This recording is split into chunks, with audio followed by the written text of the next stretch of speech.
em defesa da vida de todos os gaúchos, contra o corte de recursos pelo governo do Estado na saúde. E Correio do Povo, pense independente. A gente vai falar um pouco aqui, né, do cenário estadual nesse segundo bloco, porque, assim como no Congresso Nacional, a Assembleia aqui está tendo um fim de ano agitadíssimo. Não vamos esquecer, semana passada, projetos de segurança pública em análise, projetos do governo.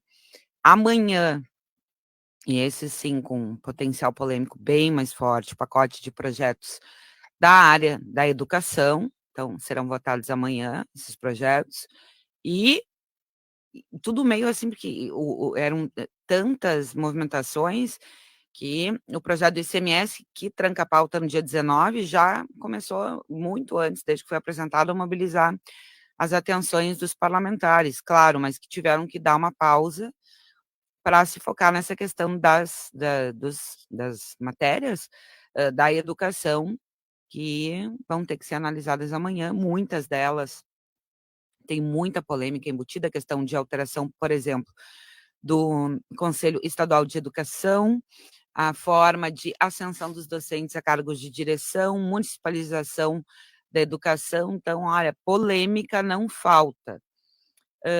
Já está com a gente o outro convidado na linha? Tá. Então, nós já estamos aqui com a deputada estadual Sofia Cavedon, do PT, ela está aqui comigo no estúdio. Boa tarde, deputada, seja bem-vinda.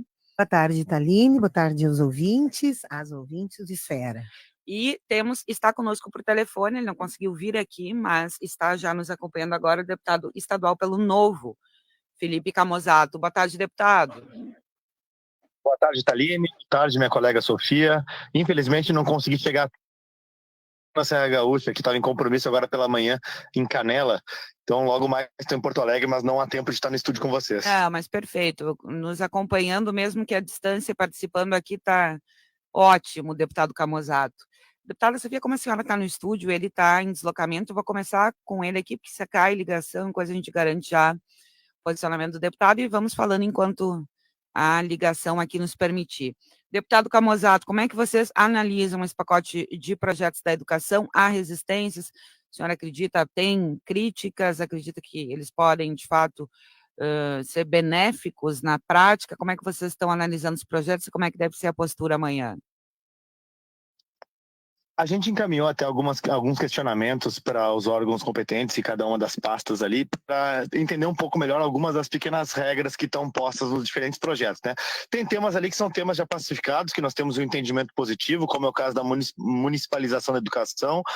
A gente, claro, tem a preocupação de que também hajam recursos para que possa ser feita essa municipalização, possa ter um prazo adequado para essa transferência de escolas, que a gente consiga ter qualificação e que é a mão de obra que vai ser responsável não apenas pela manutenção dessas escolas, mas também os professores em sala de aula consigam estar aí em condições de prover também essa educação agora em âmbito municipal daquilo que hoje é estadual.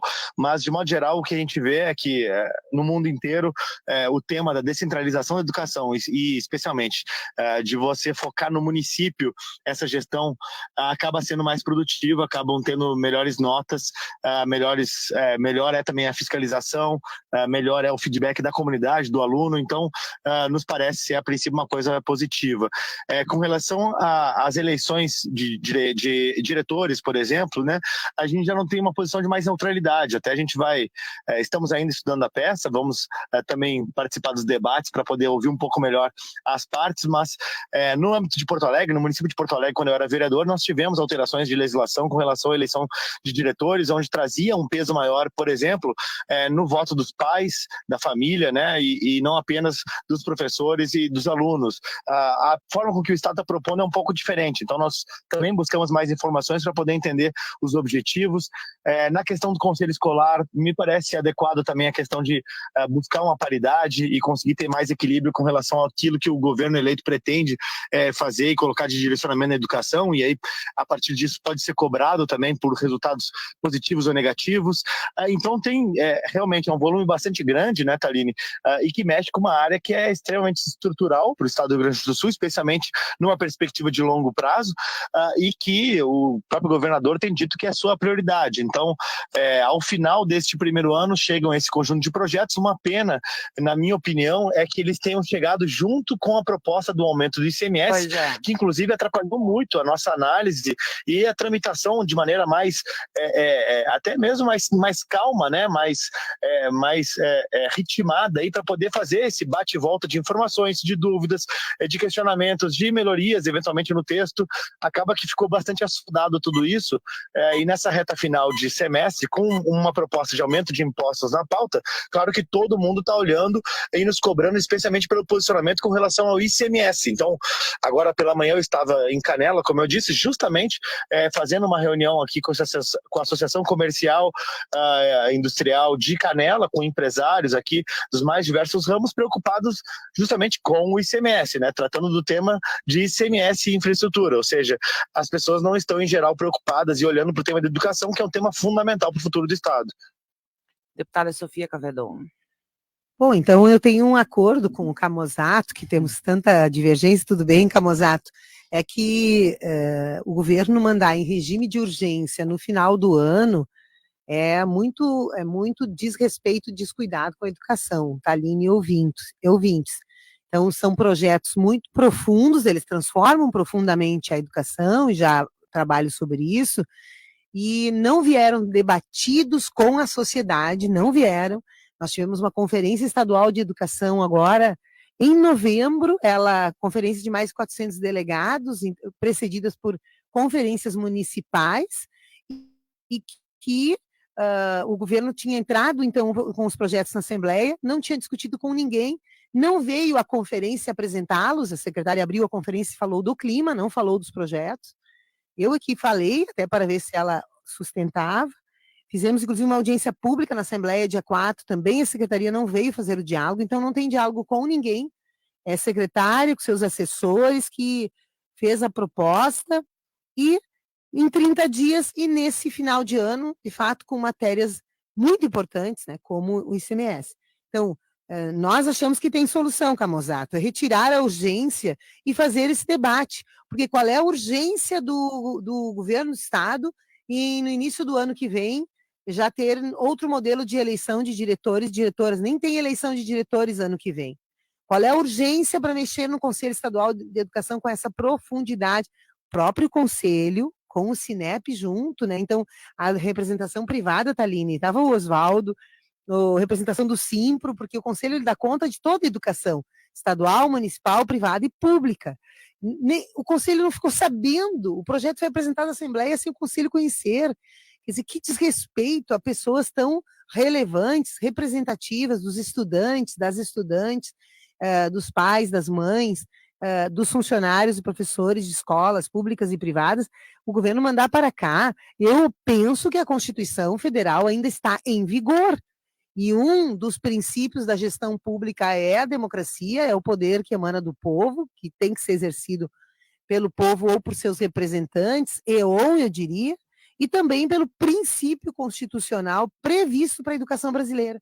Né? O artigo 406 ou 409 da educação, da Lei de Diretrizes e Bases. Não é nem nesse caso, a Constituição brasileira estabelece os princípios da educação. Nós conversávamos no intervalo, eu e a Taline, sobre educação laica, educação plural, né, com liberdade de cátedra, e um deles é o princípio da gestão democrática, exatamente porque a Constituição de 88, ela imaginava que a educação brasileira, a partir de 88, seria um celeiro de produção de cidadania, de democracia, porque a gente não tinha tido democracia até então, nós precisamos aprender a viver a democracia. E o governador dá um péssimo exemplo, ele manda para a Assembleia mudanças muito radicais, muito profundas na concepção, que não têm base e que também não dialogam com o que é hoje o marco legal em vigor. É o Plano Estadual da Educação. No Rio Grande do Sul, é a Constituição Estadual e é o Plano Estadual de Educação. Ele é uma lei em vigor até o ano que vem, final do ano. Então, nenhum lugar do Plano Estadual tem ali, por exemplo, prova eliminatória para direções de escola, processos simplificados de revogação dos mandatos de diretores em função de não cumprir o plano, né? o plano da escola ou as suas funções previstas na lei. Municipalização também é um requisito, não, é uma possibilidade? Mas dialoga com a autonomia dos poderes, né? Ela tem que ser fruto de um debate, de um planejamento de Estado para a educação. Se esse debate não foi realizado, como é que os municípios vão aceitar? Como é que nós vamos dar acordo para depois uma indução? Porque essa é a verdade, né? O Estado do Rio Grande do Sul tem usado de condicionantes. Ele estabeleceu em portaria, em meados desse ano, que os municípios para receber recursos do Avançar, eles tinham que aderir a programas. Ainda não estava a municipalização, mas ali estava o PEAT, Programa do Transporte, ali estava o PIMPA, Programa para a Infância, Primeira Infância, o Alfabetiza, TIE. Então, o Estado passou eu vou usar o termo que é pesado, mas chantagear os municípios. Se tu não aderir aos meus projetos, tu não vai receber o recurso extra dos Avançar. Recursos que são das privatizações especial para os acessos. Os municípios chegaram a ter uma reação à época. Como assim, né? Condicionar. Então, pode ter certeza, passando a PEC que permite a escola de fundamental incompleta, a gente vai ter inserido nos condicionantes para os municípios receberem recursos, municipalizar escolas. E isso tem impacto nos municípios, como Porto Alegre, 12 mil vagas. Nós tínhamos, era o balanço até o final agora do ano, faltando para cumprir o obrigatório em educação infantil, mas foi feita agora as inscrições para a nova leva de educação infantil, fechou agora no início de novembro, ou meados de novembro. 17 mil crianças foram inscritas e o governo indicou, encaminhou a matrícula para quantas? 9 mil crianças, arredondando. Então, para o ano que vem, Porto Alegre tem um imenso desafio, ele já não deu conta esse ano, de atender a educação infantil. E se ele for obrigado a municipalizar? Né? Hoje de manhã ainda conversava com o secretário de Educação, porque estivemos na Escola Bahia, escola estadual aqui da zona norte da cidade, que tem turno integral, olha que é muito raro, até o 5º ano. E a gente precisa, as mães precisam. A escola quer e as famílias querem o 6º ano, 7º. O que está acontecendo? Está lá o município querendo salas de aula para uma entidade atender a educação infantil, aí teria que reduzir turmas de turno integral da escola estadual. Mas como assim? Aí o secretário disse, não, deputada, eu fui lá, pequena escola, realmente precisa para atender em turno integral. Mas a SEDUC encaminhando, porque ela quer se liberar, ela quer se livrar do ensino fundamental, e aí ela não dá conta, por exemplo, de escolas de turno integral. Deputado Camazzato.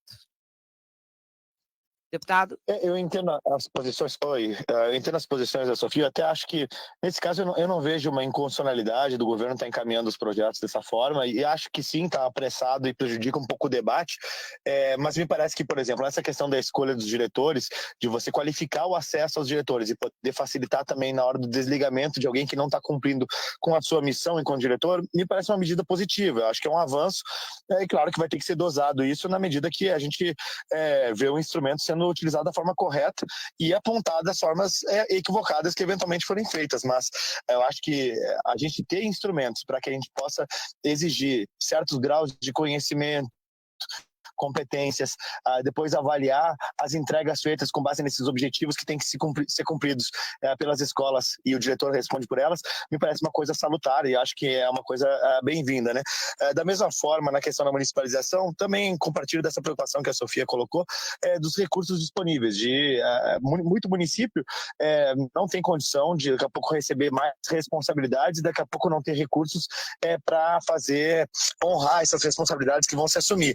Acho que desse jeito se torna razoável assim, que o Estado condicione a municipalização ao recebimento de recursos. Não vejo, de certa forma, como uma chantagem, mas sim como a liberdade que ele próprio tem de conseguir fazer uma priorização da destinação de recursos. Até acho mais transparente que seja feito dessa forma, com critérios claros e objetivos do que se espera, do que daqui a pouco ter uma intervenção política, dos meus parceiros, dos meus colegas de partido, meus amigos mais próximos, tudo. Acho que tudo isso que fica mais na incerteza na subjetividade, acaba sendo pior do que a gente deixar as claras e objetivamente quais são os critérios, ainda que nós possamos debater se os critérios são os melhores ou são piores. Nesse caso, me parece também ser critérios interessantes para a gente poder experimentar. Acho que, de modo geral, né, acho que o que o governo do estado está buscando caminha numa direção interessante, né? Acho que a gente está precisando, dados os resultados desses últimos anos com relação aos nossos níveis de aprendizagem dos alunos, mesmo das questões mais básicas de português, matemática, né? A gente precisa ter algumas mudanças mais abruptas na forma com que nós fazemos a gestão do nosso sistema educacional. E isso passa por uma série de mudanças que podem ser vistas como rupturas talvez um pouco mais abruptas, mas necessárias. Agora, isso não significa que deve ser feito qualquer coisa e a qualquer momento. Por isso, talvez, que um pouco mais de tempo e não no meio dessa conturbação do aumento do CMS, pudéssemos ter aí melhores condições de estar avaliando. Embora, como eu falei, vou reforçar aqui para finalizar essa minha fala nesse tema, de que eu acho que os projetos apontam numa direção correta, em linhas gerais. Eu, particularmente, fiquei um pouco incomodado num dos projetos ali da política de educação profissional e técnica, né, da formação profissional, que lá no meio de um arcabouço legal para ampliar a capacitação para o ensino profissionalizante e técnica, o que é muito bom, né, que é uma capacitação e qualificação dos nossos quadros, lá pelas tantas tem ali uma reserva de vagas com cotas raciais, né, e cotas para negros, indígenas e ainda instrumentos de sorteio, que eu me pergunto se isso seria adequado, especialmente em municípios pequenos, onde daqui a pouco até não se tem condições de executar esse tipo de política, ou mesmo se é isso que nós pretendemos, se a gente está querendo fazer uma qualificação de maneira universal e generalizada, se faz sentido nós ficarmos estabelecendo também aqui política de cotas e sorteio, sabe? Daí a gente vai sortear e daqui a pouco, se no sorteio não sair alguém que seja de determinada condição, daí vai ter que fazer um ressorteio.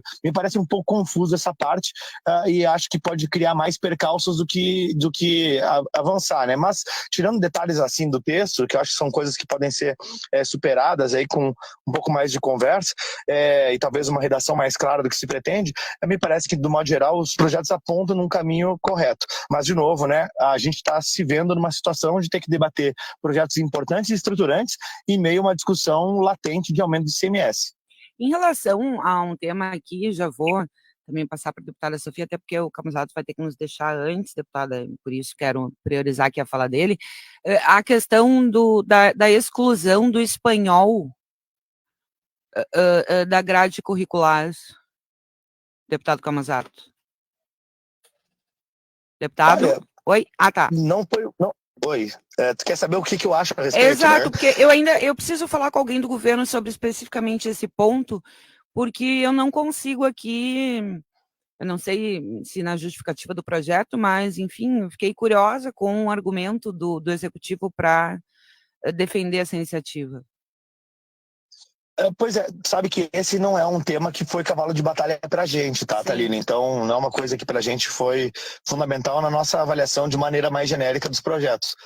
Acho que daí, de novo, vai da autonomia da Secretaria de Educação e daquilo que eles querem imprimir enquanto prioridades da própria pasta. Me parece que até mais importante do que discutir as línguas é que o português seja ensinado e aprendido pelos nossos alunos, coisa que a gente não tem conseguido fazer. Então... mais uma vez, né, eu acho que isso não foi um cavalo de batalha para a gente, não teria muito mais o que comentar a respeito. Deputado Camusato, em relação ao ICMS, vocês pretendem fazer que tipo de movimentos ainda essa semana, só para não deixar passar aqui enquanto a gente ainda está com o senhor na linha, até o dia 19, porque me parece que, primeiro, o projeto, apesar do governo Eduardo Leite ter aprovado uma série de reformas, esse talvez seja um dos projetos mais difíceis politicamente que ele vai enfrentar na Assembleia Legislativa. Antes aconteceram manutenções de majorações, então percentuais que já estavam sendo aplicados, ele pediu apenas para eles continuarem por mais um tempo em vigência, e agora é uma iniciativa, então, do próprio governo, muito com base em relação ali à reforma tributária, mas também as leis complementares, especificamente, que reduziram ali as alíquotas, estabeleceram um teto para as alíquotas de combustíveis, energia elétrica e telecomunicações. A senhora acredita que o governo pode perder concretamente, já que é necessária apenas maioria simples para aprovação? O fato de ser maioria simples faz com que a gente tenha dúvidas, inclusive, de se vai ser efetivamente uma derrota ou uma vitória, porque nunca se sabe quem efetivamente vai estar lá deixando seu voto no painel, né, Thaline? A deputada Sofia estava na legislatura passada quando ocorreu, inclusive, a ocasião de renovação de alíquota de ICMS, e que, graças a algumas ausências, foi aprovado. Sim. Então, assim, para explicar para o nosso ouvinte aqui, são 55 deputados estaduais, se tiver 28 votos registrados, com um placar de 15 favoráveis, 13 contrários, o aumento pode ser aprovado. Isso, e 28, então, só para detalhar, né, deputado, 28 é o número mínimo de ausências, de presenças necessárias para garantir uma sessão com votação. Exatamente. Daí é isso que se chama de maioria simples. Então, eu sou contrário, né, ao aumento do ICMS e todos os deputados que estão contrários ao aumento do ICMS têm falado que mais do que a gente falar que é contra o aumento do ICMS e prometer não votar aumento de imposto, é que o deputado efetivamente vá a plenário e registre seu voto contrário, porque simplesmente dizer que é contra e, né, chegar na hora e não votar vai acabar ajudando a aprovar. O mesmo vale o contrário, né? Quem é a favor e também, da mesma forma, não deixe seu voto lá. Então, isso deixa uma certa interrogação de qual vai ser o placar. Tem já algumas projeções feitas. Eu vi um placar que a Federação fez de 30 deputados que anunciaram que votam não no projeto, né? A dúvida que nos resta é se esses 30 efetivamente votarão, né? E o problema é os que não se manifestaram. Tá resolvido. O problema é os que não se manifestaram, né, deputado? Nem contra, nem a favor. Aí é uma bela incógnita. Tudo pode acontecer. Tanto esses que não se manifestaram, quanto também desses 30 que falaram que votam não, se eles efetivamente estarão no plenário para votar não. Porque se eles efetivamente votarem não, os 30, aí está derrotado o projeto. Aí não tem como conseguir maioria. Mas, enfim, então a gente teve em Brasília, né, uma grande comitiva de deputados estaduais, teve em Brasília junto com deputados federais de diferentes partidos, inclusive nos reunimos alguns dias atrás com o relator da reforma tributária, o deputado Aguinaldo Ribeiro, que sinalizou que poderia vir a suprimir o trecho do artigo 131, que é o artigo que trata desse incentivo para aumentos de impostos, justificado tanto no Rio Grande do Sul como em outros estados, de que calcula compensações financeiras da reforma tributária com base na média de arrecadação de 2024 a 2028, portanto, com base no futuro da arrecadação. E aí gerou um incentivo ao aumento de impostos, né?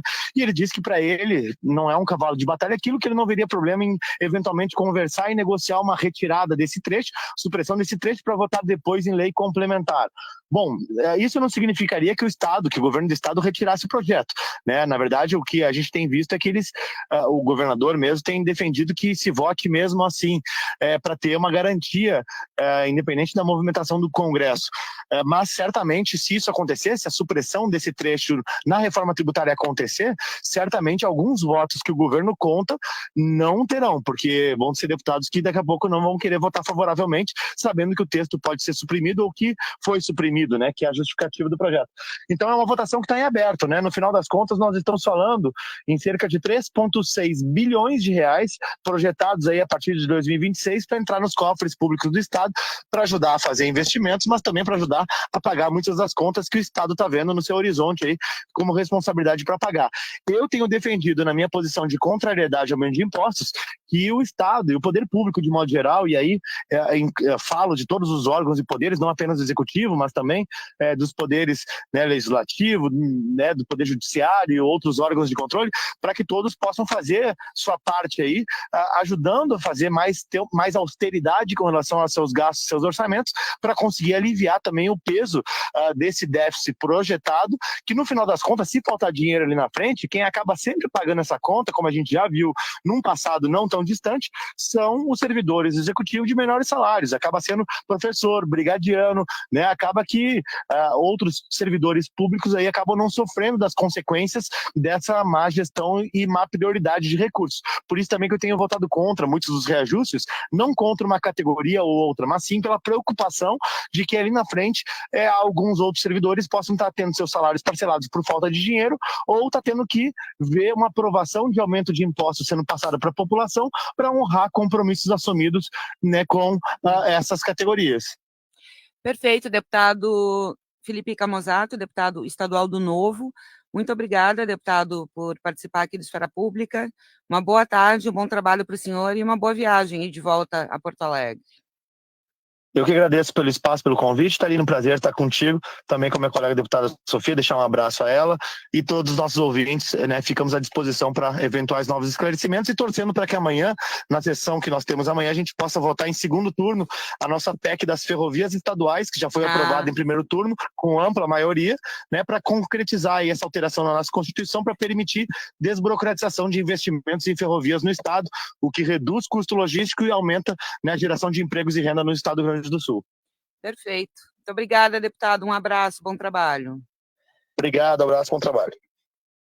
Então, deputado, pode nos ajudar a votar a tua PEC e retirando, pressionando o governo a retirar a urgência, insisto nessa. Eu não sei se ele está ouvindo ou se ele desligou, mas enfim. Não, também, mas para a população, o próprio deputado, porque veja, o deputado não é da nossa categoria, então não está no cotidiano dos debates, então eu insisto na seguinte questão, um dos temas levantado por ele, é bom termos mecanismos para pressionar os diretores a cumprirem as suas tarefas, porque a qualidade da educação não está boa.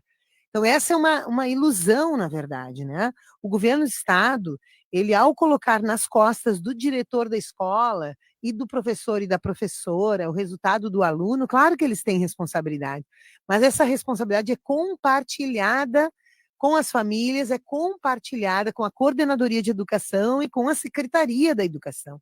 Não é à toa que muitas diretoras, elas estão nessa luta para ter um espaço adequado na escola de trabalho, para ter professor e professora. Não tem aluno ou aluna que a gente fale que não ficou sem português, sem matemática, 6 meses, 4 meses, 5 meses, sem professor de referência. Fora a questão ali da pandemia, né? Exatamente. Que as crianças estão pagando até agora. Exatamente. Então, inclusive a nossa queda no PISA, né, nessa avaliação internacional, ela é uma combinação de 2 anos de pandemia e de desinvestimento. Não é só a pandemia. A pandemia, é claro que já impactou fortemente, porque uma coisa é a presença e a mediação dos professores, relação com os colegas, tempo de escola, outra coisa é em casa, né? Através de um computador. Mas, gente, nós temos desde 16 uma redução dos recursos. No Rio Grande do Sul, o governador Leite, o Tribunal de Contas apurou 2021, 22, 20, 21, 22 é bem menos que 25% investidos em educação. Teve um ano, se não me engano, foi 20, foi 15%, 2020, 21, 19%, 22 menos que 25%, a gente não tem ainda apurado certinho, a gente está fazendo, aliás, o Observatório da Educação e vai apresentar. E agora nós votamos uma lei orçamentária para 2024, em que o governador ainda coloca os aposentados na manutenção e desenvolvimento de ensino. Então, a gente apontou que é um orçamento ilegal, porque ele, na educação, prevê gastar 23%. Na saúde também, menos que 12%.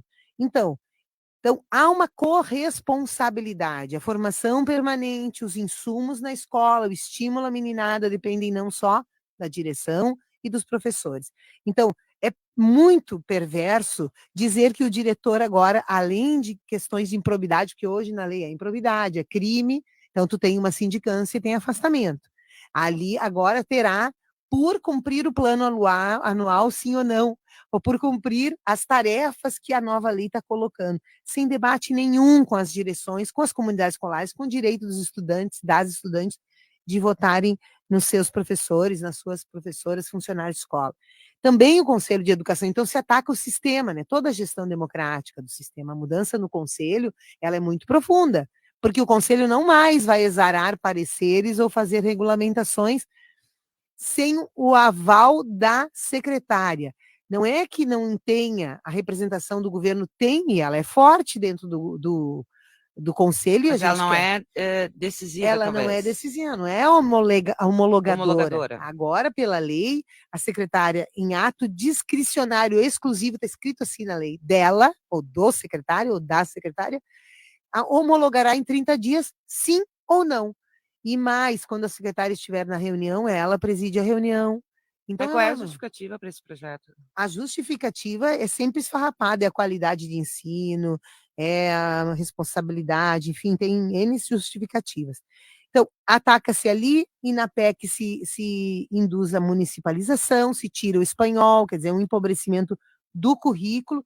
A explicação que eu vejo em relação, inclusive, no novo marco legal, que é a proposta de novo marco legal, a gente tem dito, olha, o nosso marco, eu já falei, é o plano estadual, ele diz que os professores terão bonificação por resultado de aluno, né? Então, a gente está introduzindo, na verdade, o governo Leite quer introduzir o controle, um maior controle sobre a escola, um maior controle sobre o currículo, maior controle sobre o resultado, né? Trabalho dos alunos, e através do quê? Através da ameaça, através do controle, da submissão de diretores e através do prêmio e castigo, né? Que é modelo, eu tenho dito, saiu no Correio do Povo, quero agradecer aqui o Correio, que sempre, assim, os artigos de opinião, isso mostra o seu caráter, né, plural, democrático, publicou sábado o meu artigo, onde eu digo isso, é uma cópia esfarrapada, nós aqui, as nossas façanhas do Rio Grande do Sul, nós estamos copiando um modelo do Nordeste, de algumas cidades, alguns estados do Nordeste, óbvio, não é generalizado e não é sem resistências, de um modelo de educação repetitiva, de um modelo de educação tradicional, para dar resultados nos testes em larga escala, de avaliação. Então, a adoção, porque assim, semana passada nós votamos o Alfabetiza Tchê. E o Alfabetiza Tchê, ele tem isso, né? É a compra de método de alfabetização, lá no Nordeste é o Alfa e Beta, aqui tem o outro, mas a questão é, sistemas que dizem exatamente para o professor o que ele tem que fazer todos os dias, qual é a tarefa do professor, qual do aluno, e o que vai ser medido. Quer dizer, é restrito, né? É uma caixa. É uma caixinha restrita, direcionada para tu. Bom, aprendeu bem aquilo, repetiu, tu vai dar um bom teste, tu vai te dar um índice bom no IDEB, Índice de Desenvolvimento da Educação Brasileira, que está em cima de testes de português e matemática, fluência linguística. Fluência de leitura e escrita, não é nem linguística, né? Porque, por exemplo, o espanhol é da diversidade linguística, nossa defesa da diversidade linguística. Então, são modelos que fazem o quê? Esvaziam a luta por condições, por democracia, por processos coletivos. Claro que sim, que tem controle porque o SAES... Fazer uma pergunta aqui, deputada, senhora, até porque a senhora é muito vinculada, que é uma das suas bandeiras de mandato. As escolas privadas também trabalham com esses métodos? Não, as escolas privadas não Algumas, enfim, para tentar melhorar o IDEB? As escolas privadas que eu conheço e que atuei, inclusive, no Colégio Sevinha, eu trabalhei 3 anos. Uhum. E no colégio, na Escola Projeto, eu trabalhei 1 ano. São escolas privadas que eu trabalhei. Uhum. E pode ter certeza, as escolas privadas têm planejamento coletivo e têm a avaliação permanente e formação permanente. E mesmo assim, também tomaram pau, né? E também... para ser bem clara, que foram mal. Foram mal. Que às vezes há um abismo aí entre as redes. Claro, a gente não pode generalizar, tem escolas estaduais e municipais que são incríveis, enfim, mas é difícil e há um abismo, mas na questão da avaliação do aprendizado ali é brutal. E o último índice que saiu também no Brasil inteiro, das crianças não aprendendo matemática, português e ciências, né? Justamente no impacto da pandemia. A gente vai continuar conversando aqui com a deputada Sofia Cavedon, porque a Assembleia amanhã vota, pelo menos está previsto, e não vejo, deputada, possibilidade de recuo do governo, enfim, já falamos com o deputado Camozzato, mas eu preciso fazer uma pausa aqui na nossa pauta, porque está na linha com a gente o ex-vereador Mário Manfro. O que aconteceu? Na sexta-feira, aqui no Esfera Pública, a gente estava tendo um debate entre vereadores, e o vereador Ramiro Rosário mencionou o ex-vereador Mário Manfro, fez uma acusação sobre realização de rachadinha, e isso foi um processo que, inclusive, já teve um desfecho na justiça que inocentou o ex-vereador Mário Manfro, e ele, inclusive, recebeu um ato de desagravo, de apoio da Câmara de Porto Alegre recentemente. Então, a gente vai garantir que o espaço para manifestação do vereador Mário Manfro, que foi citado pelo Ramiro Rosário. Boa tarde, vereador, seja bem-vindo. Boa tarde, Taline. Obrigado pelo espaço. E, realmente, me chama a atenção que ainda essa pessoa continue a fazer essa acusação conforme ele fez no final do programa que tu apresentas. Foi mais do que ser inocentado pela justiça, Thaline, se tu me permite. Claro, vereador, o Ministério Público sequer apresentou a denúncia. Depois de fazer quebra de sigilo bancário, telefônico, fiscal, de fazer busca e apreensão no meu consultório dentário, na Câmara de Vereadores e na minha residência, depois de tudo isso, há 15 dias das eleições, é bom que se frise, o Ministério Público resolveu, por falta total de provas e de fundamentação na acusação feita, sequer ofereceu denúncia. E é também bom que se frise que o agora vereador Ramiro Rosário já tem uma condenação por danos morais, né? Em primeira instância, claro, ele recorreu, mas ele já tem uma condenação de uma juíza de Porto Alegre de um processo que nós entramos contra ele de reparação de dano moral. Nada vai reparar o que aconteceu, nada vai reparar o dano que eu sofri, tanto profissionalmente como pessoalmente e na Câmara de Vereadores também. Então, mas por isso que eu reforço tanto o agradecimento desse espaço, porque é o que tem me faltado. Não precisa não agradecer, vereador, até porque o senhor foi nominalmente citado e a gente sempre é uma postura que a gente preza muito, a questão de garantir equidade, de ouvir todos os lados, enfim, especialmente nesse, quando o senhor foi citado e não estava presente. Eu mencionei aqui que o senhor recebeu um ato de desagravo da Câmara de Porto Alegre recentemente. Como é que o senhor recebeu essa homenagem? Conta um pouquinho, então, aqui, antes da gente se despedir. Como é que está a sua vida agora? Olha, primeiro eu recebi, como não podia deixar de ser, muito agradecido. Agradecer ao proponente, que foi o vereador Cláudio Janto, mas a moção foi aprovada por unanimidade dos presentes, né? Sim. E tem foto que eu vou guardar para a minha vida toda, todos os vereadores subiram e impressionante. Uma coisa eu tenho certeza, eu deixei muitos amigos, eu tenho certeza, eu ouvi o finalzinho que estava se conversando com a vereadora, ex-vereadora, deputada. Sim, ela está Sofia aqui, Cabedon. ela está lhe ouvindo, ela segue aqui. Estou lhe ouvindo, Mário Manfro, e deixou essa amiga também, um querido colega. Eu ia me atrever a dizer isso, porque eu tenho certeza que é de ida e volta.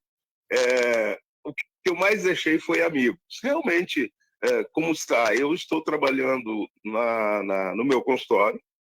Ele também, a bem da verdade, foi afetado, mas estamos sobrevivendo. Vou tentar, o ano que vem, quem sabe, voltar à vida pública, mas o que me chama mais atenção é, depois de tudo isso que eu disse, essa pessoa ainda continua, e não é só nesse seu programa. Na rede social, de quando em quando, ele levanta esse assunto. É impressionante, realmente eu não tenho outras palavras para dizer. É impressionante como tem pessoas que, para subir ou para tentar um objetivo, ele precisa denegrir a imagem de outro, ele precisa, sei lá, é realmente muito doído uma pessoa que convivia comigo no mesmo partido, é bom que se diga, né? Nós éramos os dois na época do PSDB. Ex-vereador Mário Manfro, quero agradecer a sua disponibilidade de conversar aqui com a gente no Esfera Pública. Muito obrigada pela participação. Uma boa sorte, um bom trabalho, boa sorte aí na empreitada. Ao que tudo, pelo menos pelo que o senhor mencionou aí, podemos lhe ver como pré-candidato nas eleições municipais do ano que vem. É isso? Provavelmente sim, muito, muito provavelmente sim. Muito provavelmente sim. Tá Eu certo. queria aproveitar a oportunidade para mandar um abraço a todos os seus ouvintes e de uma forma bastante diferenciada para minha amiga Sofia Cavedon. Obrigada, Mário Manfro. Felicidades para ti também. Vindo de quem vem, nós conhecemos o método. Então, querido, meu abraço e se reapresenta. Tá bem, obrigado, querido. Um abraço, vereador. Obrigado, Thalene, mais uma vez pelo espaço. Imagina, um abraço, bom trabalho. Um abraço, obrigado. Está então, ex-vereador Mário Manfro, que foi nominalmente citado aqui na sexta-feira pelo vereador Ramiro Rosário. Como ele mencionou aqui, o Ministério Público sequer apresentou denúncia, então, os fatos esclarecidos, e o vereador também fazendo a sua manifestação aqui na esfera pública. Vamos seguir com a pauta estadual, a gente já está se encaminhando para o final. Deputada Sofia Cavedon, vocês fizeram alguns movimentos, pediram ao governo do estado ali por meio de uma representação na Casa Civil, também ao Ministério Público para uma tentativa de retirada do regime de urgência, que daí os projetos não trancariam a pauta a partir de amanhã e teria-se mais tempo para o debate. A senhora acredita que, eu falei aqui que não aposto no recuo do governo, mas a senhora acredita que ainda pode acontecer algum revés em relação à votação desses textos amanhã? Nós vamos apostar até a última votação, nós estaremos com grande mobilização amanhã, com escolas participando, as nossas reuniões da Comissão de Educação, elas têm mostrado que é a situação real das escolas. Hoje nós fizemos um levantamento das situação das escolas atingidas pelas chuvas, é incrível a incompetência. Quantas escolas tem ainda? Tem escolas que seguem fechadas? Fechadas não, mas, por exemplo, a escola de Mussum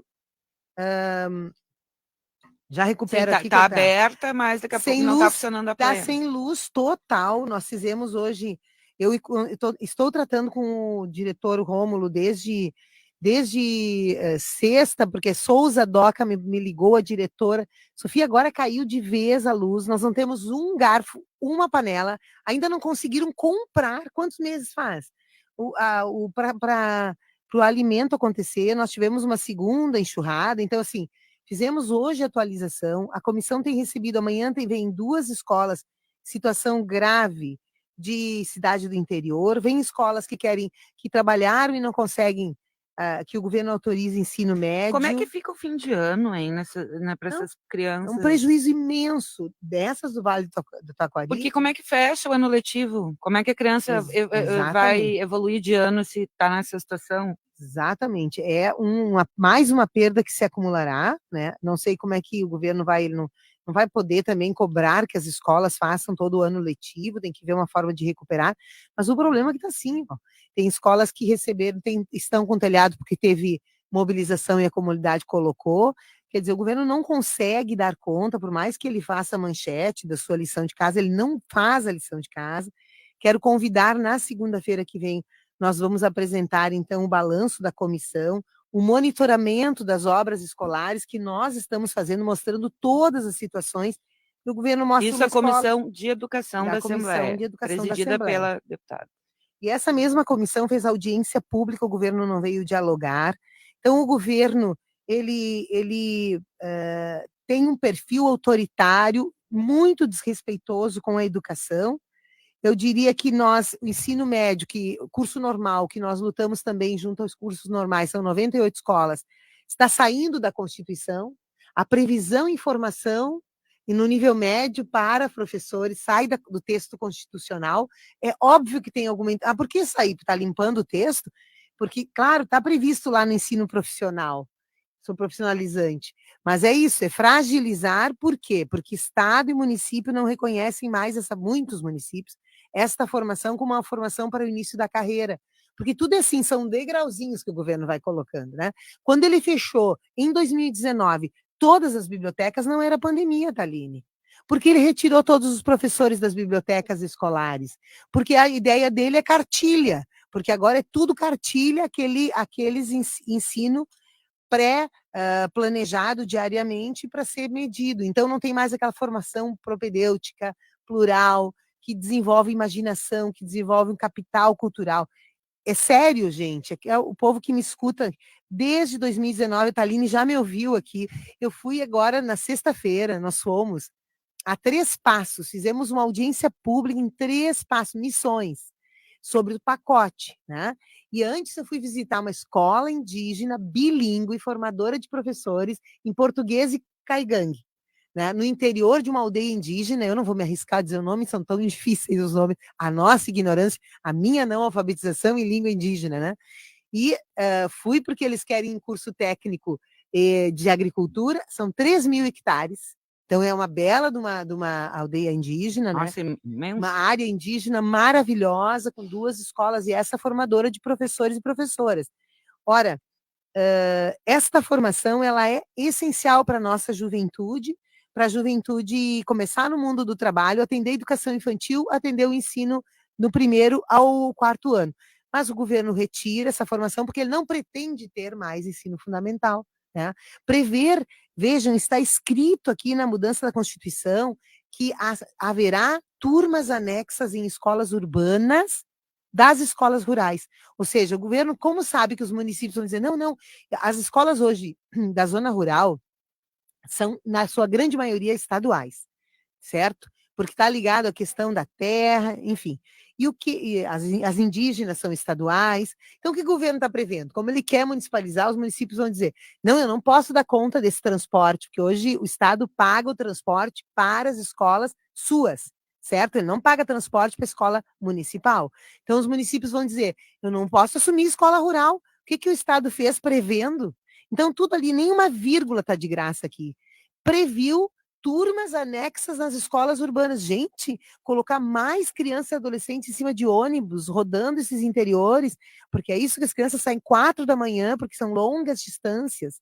Então, o governo estadual ele quer se desvencilhar do ensino fundamental, jogar tudo para os municípios, e aí ele se desvencilha de ter que ofertar tempo integral no ensino fundamental, né? E quer direcionar o conteúdo curricular para que possa ter melhores resultados. E obrigando professores e professoras a cumprir as cartilhas. É por isso que tem a medida de revogação da gestão do diretor, porque ele vai ter tarefas bem específicas e tem que cumprir. Porque nós sabemos que as escolas elas estão cansadas dessas invenções de fora para dentro. Então, as escolas fazem uma desobediência civil, fechou a porta de sala de aula, a professora faz o seu plano, porque está previsto na Constituição a autonomia pedagógica, na LDB.